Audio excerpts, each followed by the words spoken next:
Welcome to today's episode of 219 GreenConnect, where we explore topics about the environment and green living in Northwest Indiana.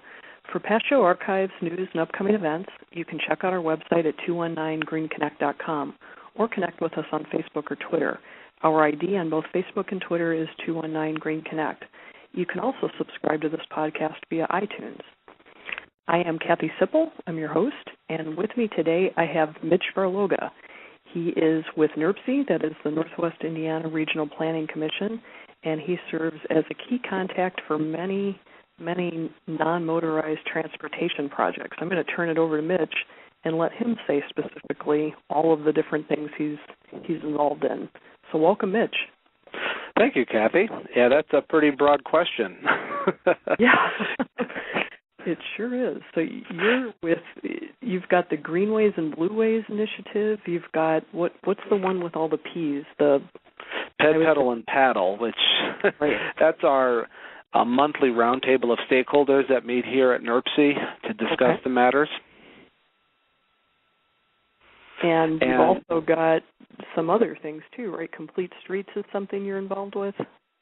Yeah, Complete Street. Yeah, there's a whole world of initiatives that really are covered under the non-motorized umbrella, and it definitely can keep me and probably a staff of 4 or 5 quite busy for probably perpetually. But in my case, I'm a one-man show here at NERPC dealing with the non-motorized transportation, and people probably know the work of NERPC through the development of our regional trail system, and that is our land trails, but we're also being proactive in the water trail area and have been for several years, at least with the planning and the work with some advocates in the region, primarily the Northwest Indiana Paddling Association. Sure. And so it's been quite an enjoyable time of late now that we are kind of achieving momentum in these areas. We have 130-plus miles of land trails developed, and that is multi-use. That isn't just walking. That is hiking and biking routes in the region that are open. And there are many miles of water trails that have been opened up for recreation use. Of course, the joy of water trails is that they're already there. It's just a matter of getting to them and establishing launch points. And so the Kankakee River and Lake Michigan are primarily those 2 outlets going on right now. Great. And I know you spoke at Green Drinks a little while back, and you brought some beautiful maps that showed all of these trails and some planned trails. Is that something folks could pick up at NERPC or any other locations around the area? Oh, certainly. We produced about, 130,000 of these maps in 2012. We used some federal money as well as some private money from basically bicycle retail outlets as well as tourism bureaus in the 3 counties we serve, which is Lake Porter and LaPorte counties. And the maps are free of charge for anybody, and they have been distributed to local libraries and municipal facilities such as city or town halls or park facilities. We have them again at libraries. I mean, people can pick them up pretty much in any public facility, and we have plenty of those to go around. Great. And I want to give a shout-out, too, for your website. NERPC's new and improved website is really much easier to find your way around. Yes, it is. NIRPC.org, and you can go to the, let's see, what is it, the transportation, or let's see. There's actually a Greenways and Blueways link on the top menu. Okay. And you can go straight there, and then there's a link to the map. It's all easy and clear now. Okay, that's good. That's good. And I know you're on Facebook with a couple of different initiatives. I think Greenways and Blueways has its own. Yes, we have our own initiative through Greenways and Blueways. We have a Twitter account, Greenways and Blueways on Twitter. And, again, that is all accessible, and we believe we direct people there from our website. Okay, sounds good. That sounds like a very reasonable plan. And there are a number of trails that are slated for completion within the fairly near future. Is that right? Yeah, we are, like I said before, Kathy, momentum is very strong with trail development. I started here about a decade ago. And we were seeing some hints of some initiatives hitting the ground, but now that we've been able to work with these communities over the years, it's great to see that these projects that they had first funded many years ago finally coming to fruition. And probably the most exciting project to finish this year is the Pensy Greenway, which will connect Munster and Lansing at the state line. That has been a project underway, or at least under development for about 5 or 6 years. A lot of fits and starts to it, but we're finally at the point of getting it done. And just for people's reference, we're going to have what's called a golden spoke ceremony instead of a golden spike, a golden spoke ceremony, which will celebrate the opening of this trail at the state line. It'll be on October 27th. I mean, talk about giving you headway. Yeah. But it's a Sunday at 3 p.m., but we are trying to get the word out as much as we possibly can so we can have as much participation as humanly possible. We'd like this to be a big, giant thing. We're inviting dignitaries. We hope to have both state governors there and other dignitaries as well on hand for the event. So that's the big one right there, is the Pensy Greenway. And if I need to talk about a few others, probably another one which is very significant is a project being completed around Wolf Lake. And it's a 5-mile loop trail. It's been funded a couple years ago by the Regional Development Authority, or the RDA, and it involves a very interesting facility, a boardwalk, a concrete boardwalk that connects 2 islands that actually run into Wolf Lake. And it's going to be fascinating. People are going to be able to actually ride out into the lake, being surrounded by water and this boardwalk as they're completing the loop. And Hammond officials hope to have that completed this year, and might as well make one more plug for the city of Hammond. They're working with Munster to complete the Monon Trail, which is from Hammond south to Munster. And it's been completed on both sides, but there is a bridge element that is necessary over the Little Calumet River, and they are going to be putting that bridge in this year. And to say that's been a quick project would be an understatement. I think Mayor McDermott had an idea to do this sometime in late 2011, and here we are by the end of 2013. It'll all be done. That does seem pretty fast in terms of these types of projects. That's lightning speed, without a doubt. I'll say. Well, it's great to hear the momentum is going, and I would imagine once you've got some of these trails down, people see the value. You've got users that push for, these connections. Is that kind of how it goes, or how do these things get influenced? It's fascinating. People these days are looking for communities that provide them access other than automobile. I think people are now tired of the old development pattern that we've had in this country for many, many years, based and built around the automobile. They're finding out they are not happy with subdivisions that lead nowhere for pedestrians and bicyclists. They are unhappy with the fact that they can't ride their bike safely to different places in their community.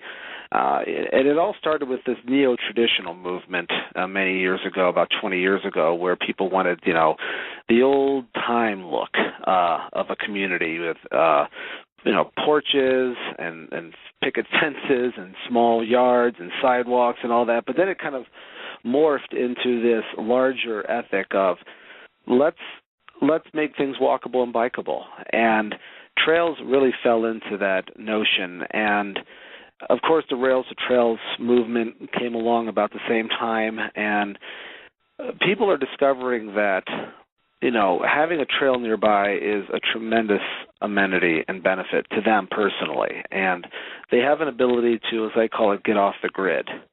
And I know from an environmental perspective that's huge, the whole No Child Left Inside movement and, getting people more connected into nature. And trails do that quite directly. Everyone, usually lives their lives within a few hundred feet of a roadway. Either the house is near a roadway or their job is near a roadway, but then you get on a trail and you just break off that grid. And you're in a whole different area, a whole different part of your area that you never thought existed, and it's beautiful in many cases. You have creeks, you have woods, you have some rural areas that are quite attractive. And people get that, and they plug into it, and they want more of it. That is the fascinating part of my job, Kathy. When a particular community finally gets a taste of these facilities, then they are thirsty for more.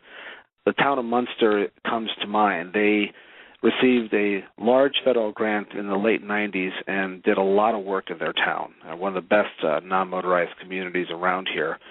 And the community just wants more of them. When they do preference surveys about what would you like in your community, well, trails are right there at the top. And they already have plenty, but they want more. People want to be connected more into these things. So now we're finding that on a national scale. Now that we've had a couple of decades of empirical evidence that have been out there, people are now discovering that homes have better resale value and property values near trails.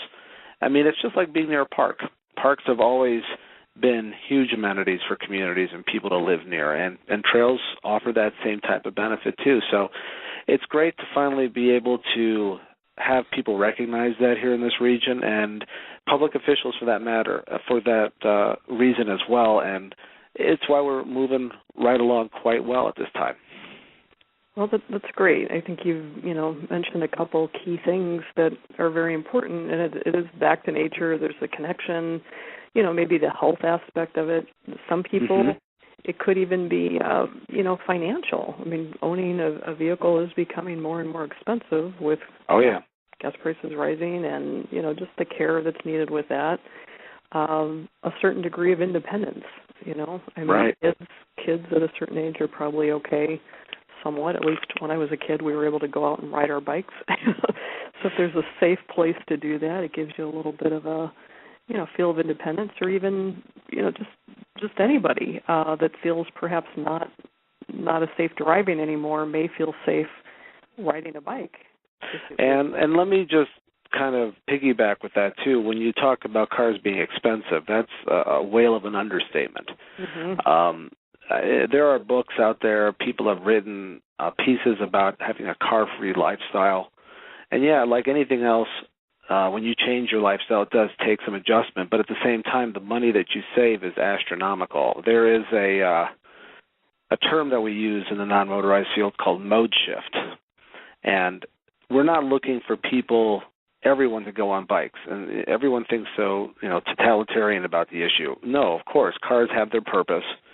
But most of the trips, not most, but just under half, 40% of all trips taken are 2 miles or less. And 2 miles can be covered quite readily by a bicycle, and even somewhat comfortably on foot, especially if someone's doing a usual pace. You can get a mile done in 20 minutes on foot, but definitely by bicycle.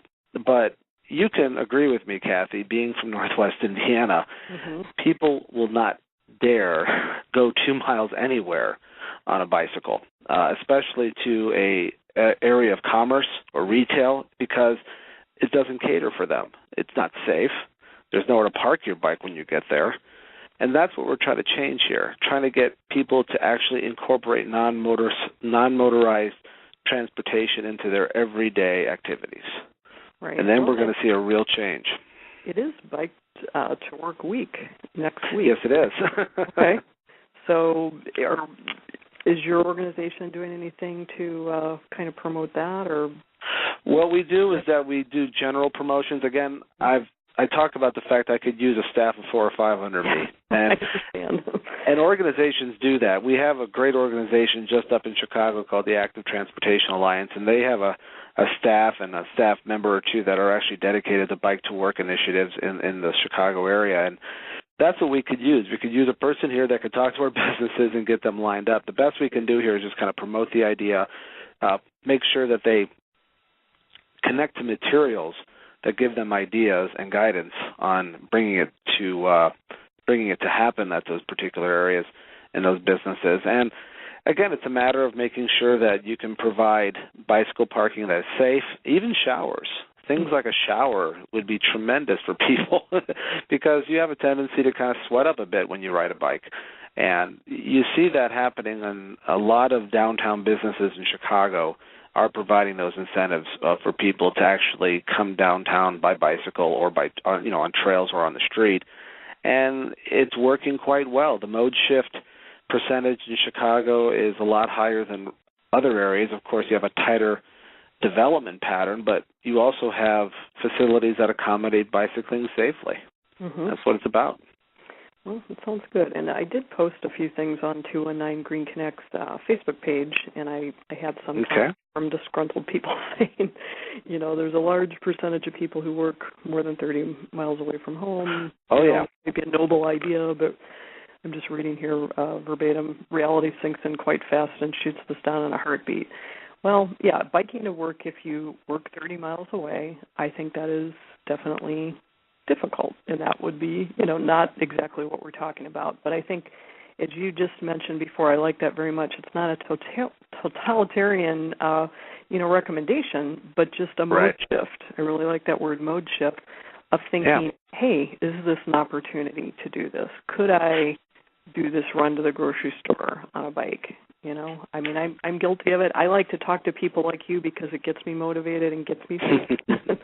I'm not the one who's always mode shifting, so I'm by no means the poster child, though I'm trying to be. And it's also, well, that's true. But this individual and others. Then there's the other question of, why are you working so far away from where you live too? Personally, I should be the one who talks. I live about 25 miles away from where I work, but I'm going to change that. My son is still trying to get through high school right now, and once he gets done, I'll be basically on my own, and I'll probably live within a mile or two of where I work. And I'll make sure that I can make that trip comfortably. That's a great point. I was talking to the executive director at Sustainable Indiana 2016 earlier today, and we've been I do some work with them regionally and somewhat statewide, just trying to get Indiana more sustainable.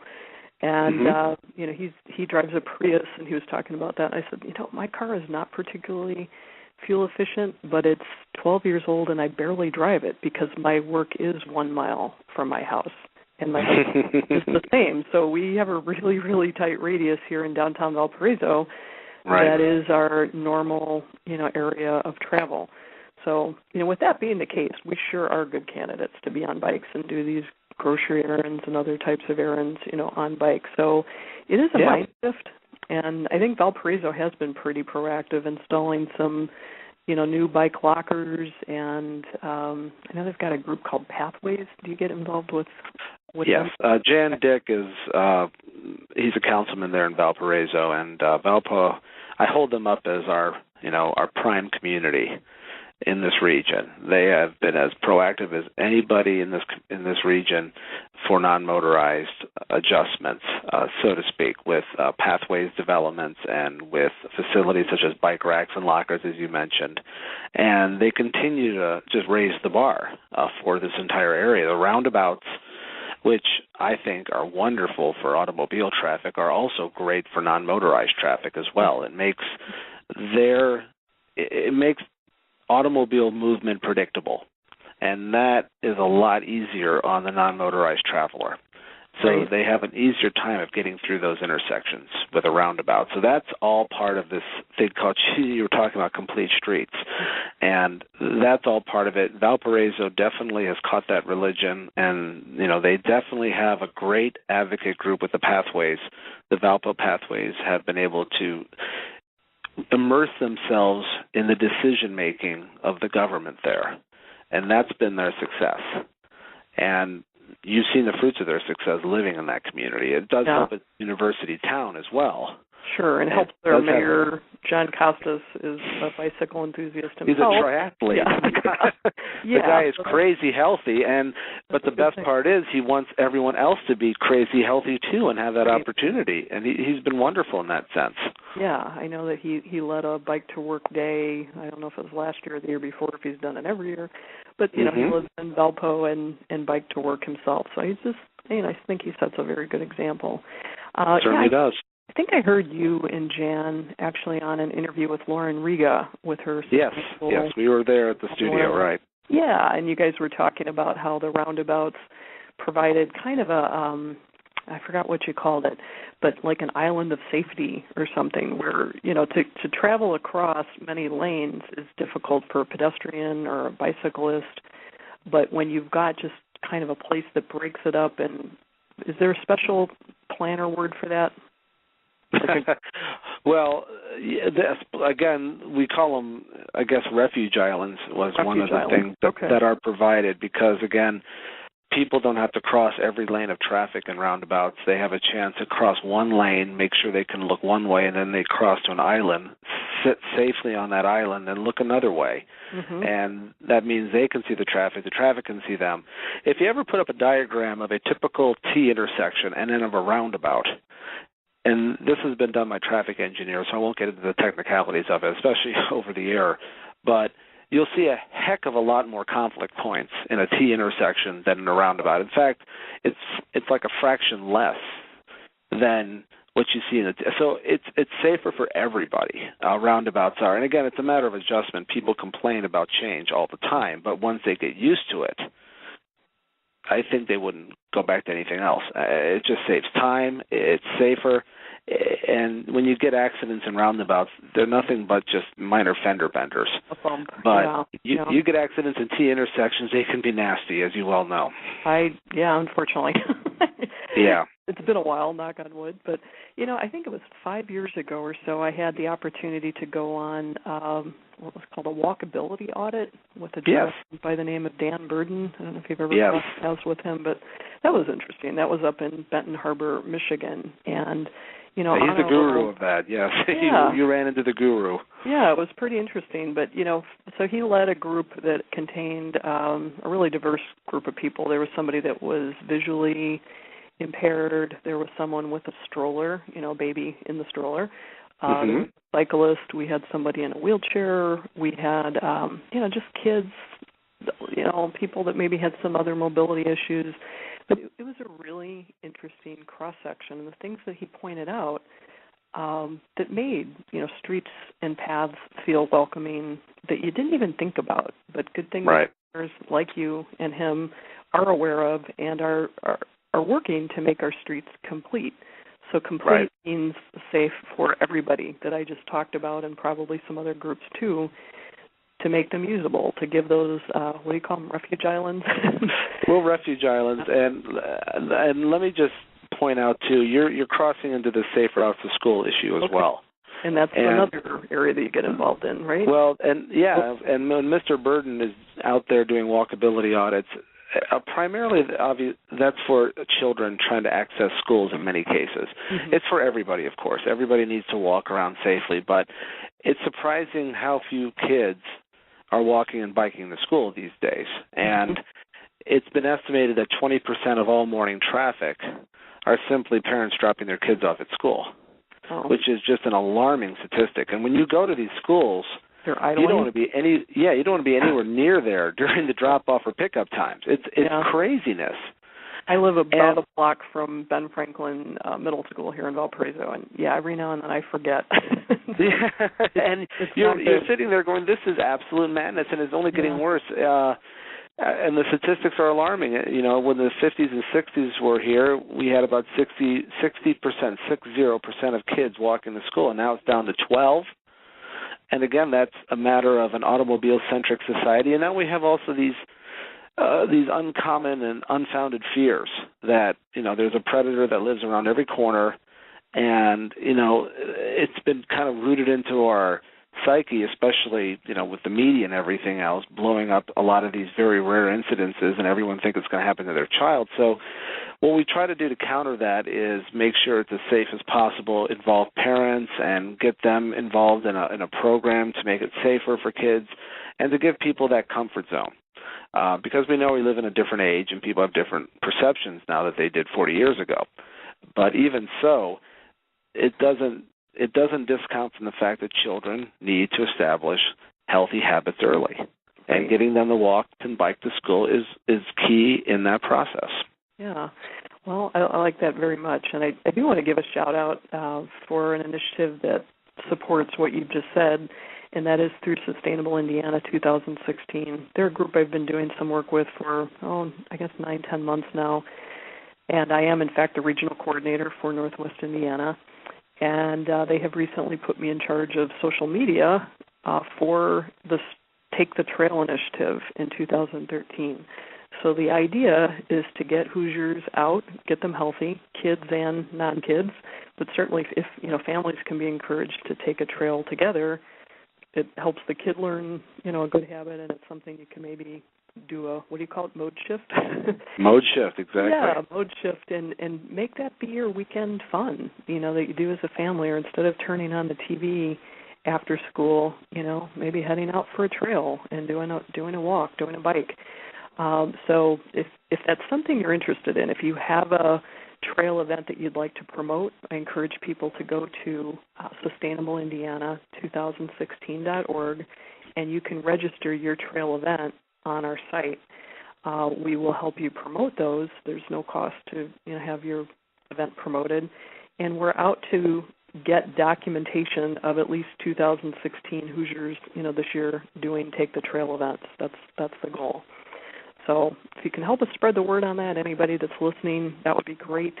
You can also follow Sustainable Indiana on Twitter. They're SI2016 and Sustainable Indiana 2016 on Facebook. So it's just a real big initiative. Last year, the big thing was planting a garden. So just year by year, we're trying to have statewide mass actions that people can do to help Indiana be more sustainable. And certainly getting away from an automobile-centric society that's heavily dependent on fossil fuels is one of them, from an energy conservation standpoint, but also for health. As you've said, people are just not as mobile these days, and it's leading to some pretty nasty diseases and overweight and all kinds of other associated, problems. So anyway, well, definitely are. Yeah, how long have you been a cycling enthusiast? Has this been in your DNA for your whole life? Well, I used to bicycle around my neighborhood. I used to live in Maryville, and I bicycled everywhere on this dirt bike. And it really kind of beat me up because I think I was too big for it. But I did get around by bicycle quite a bit, and I think people my age and maybe even a little older than me, and definitely way older than me, can remember the same childhoods and remembering getting around and being outside most of the time and riding their bike around. And yeah, it's just something that should be instilled as early as possible. But of course, we get older, we get into our teens, we want to get in that car as fast as possible, and then we stay in it. So it's a matter of trying to reverse course with the culture and taking the time necessary to break off of that and to establish a habit that'll be beneficial for you in many different ways. Good. Well, I'm glad to hear the initiative and the momentum is there. There's another event coming up too, right? Is that next week? It's the Calumet. What is that called? It's called the Calumet Summit. Okay. And I believe it's just a group of stakeholders coming together to talk about environmental concerns in the region, and many topics to that effect. I will be speaking, of course, on trails and greenways in particular, and their planning in this region, and how they kind of blend in with this ecology effort here, especially with wildlife connectivity and also native plantings and providing these type of greenway corridors that are so necessary and vital in our urban areas. Great. Well, and I know that's co-sponsored by a lot of different groups, probably too many to name in our remaining time, but I think Shirley Hines Land Trust is part of that, Save the Dunes, ERPC, of course, and a whole host of others. So you can find out more about that online through many of those organizations' individual websites, but that is May 14th and 15th, and that will be held at the Marquette Park Pavilion in Gary. So I know we're almost out of time today, Mitch, but I want to thank you for sharing your expertise and your time again, and certainly love to have you back. Thank you. Well, if you've not heard the beginning of the show, you've been listening to another episode of 219 GreenConnect, and I'm Kathy Sipple. My guest today has been Mitch Barloga, and we're talking about getting Northwest Indiana out to take the trails.